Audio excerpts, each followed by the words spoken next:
नमस्कार। आज हम एक ऐसी शख्सियत की कहानी में गहरे उतरेंगे जिन्हें दुनिया एक नायक के तौर पर जानती है। हम महात्मा गांधी के जीवन के उन पहलुओं पर नजर डालेंगे जिनके बारे में आम तौर पर बात नहीं की जाती। चलिए कहानी की शुरुआत करते हैं। और ये शुरुआत किसी हीरो वाली कहानी से नहीं, बल्कि एक ऐसी निजी भूल से होती है जिसका बोझ गांधी ने जिंदगी भर उठाया। तो ये तो थी एक निजी बात, लेकिन गांधी के सार्वजनिक जीवन में भी कई ऐसे पहलू हैं जो हमें उनकी कहानी पर दोबारा सोचने पर मजबूर कर देते हैं। चलिए दक्षिण अफ्रीका चलते हैं, जहां उनकी सक्रियता शुरू हुई, और देखते हैं कि उनकी लड़ाई के पीछे की असली वजह क्या थी। 1896 के इस भाषण का ये जो हिस्सा है, ये गांधी की सोच में कह सकते हैं एक परेशान करने वाली नस्लीय परत को दिखाता है। यहाँ काफिर शब्द का इस्तेमाल, जो उस वक्त अश्वेत अफ्रीकियों के लिए एक बहुत ही अपमानजनक शब्द माना जाता था, उनके विचारों को एकदम साफ कर देता है। अक्सर हमें यही बताया जाता है ना, कि गांधी ने दक्षिण अफ्रीका में हर दबे कुचले इंसान के लिए लड़ाई लड़ी। लेकिन जब हम उस दौर के दस्तावेजों को खंगालते हैं तो एक बिल्कुल ही अलग तस्वीर उभरकर सामने आती है। क्या कोई सोच सकता है कि कोई नागरिक अधिकारों का नेता भेदभाव खत्म करने की जगह उसे बनाए रखने की वकालत करे? गांधी ने ठीक यही किया था। उनका मानना था कि भारतीयों और अश्वेत आबादी को एक साथ रखना उनके लोगों पर एक तरह का अनुचित बोझ डालने जैसा है। नस्लीय विचारों से आगे बढ़ें तो गांधी के जीवन का एक और पहलू है जो कई सवाल खड़े करता है, और वो है 20वीं सदी के कुछ सबसे बदनाम तानाशाहों के साथ उनका पत्राचार। जरा सोचिए, कोई एडोल्फ हिटलर को प्रिय मित्र कहकर संबोधित कर रहा है। गांधी ने ठीक यही किया था, और सिर्फ इतना ही नहीं, उन्होंने हिटलर की बहादुरी की तारीफ भी की। ये सब पढ़कर सोचने पर मजबूर होना पड़ता है कि आखिर उनके दिमाग में चल क्या रहा था। और बात सिर्फ हिटलर पर ही खत्म नहीं होती। यहाँ देखिए, वो बेनिटो मुसोलिनी को हमारे समय के महान राजनेताओं में से एक बता रहे हैं। यकीन करना मुश्किल होता है ना?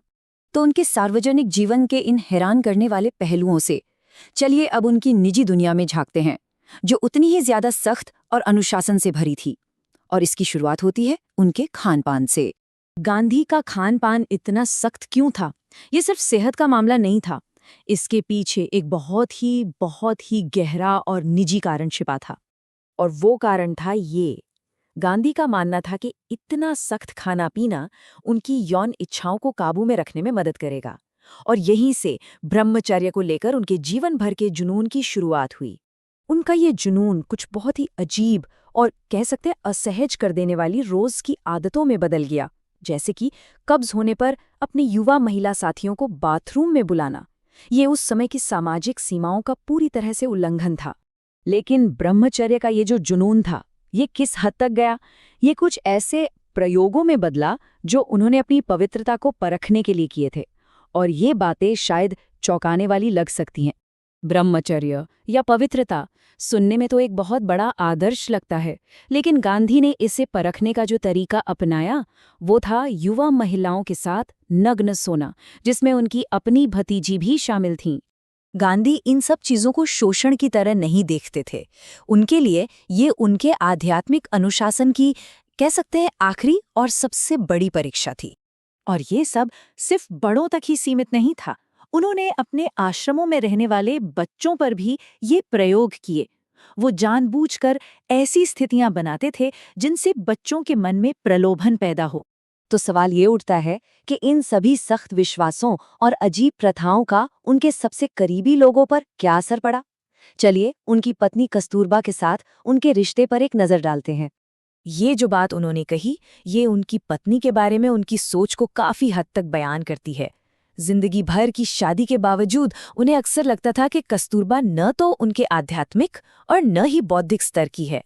लेकिन शायद सबसे ज्यादा चौंकाने वाली बात यह है कि उन्होंने अपने सिद्धांतों को अपनी पत्नी और अपनी जिंदगी पर कितने अलग अलग तरीकों से लागू किया। जब उनकी पत्नी निमोनिया से मर रही थी तो उन्होंने विदेशी दवा देने से साफ मना कर दिया। लेकिन कुछ ही समय बाद जब उन्हें खुद मलेरिया हुआ तो उन्होंने डॉक्टरों को अपनी जान बचाने के लिए दवा इस्तेमाल करने दी।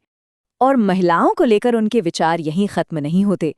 वो मानते थे कि मासिक धर्म आत्मा का एक दोष है, और ये कि यौन हमलों के लिए औरतें खुद ही जिम्मेदार होती हैं। ये सब बातें उनकी उस सार्वजनिक छवि से बिल्कुल मेल नहीं खाती जिसमें उन्हें महिलाओं का हितैषी बताया जाता है। तो इन सब बातों से हम क्या समझे? गांधी एक बहुत ही जटिल इंसान थे, विरोधाभासों से भरे हुए, और ये हमें एक बहुत मुश्किल सवाल के साथ छोड़ जाता है।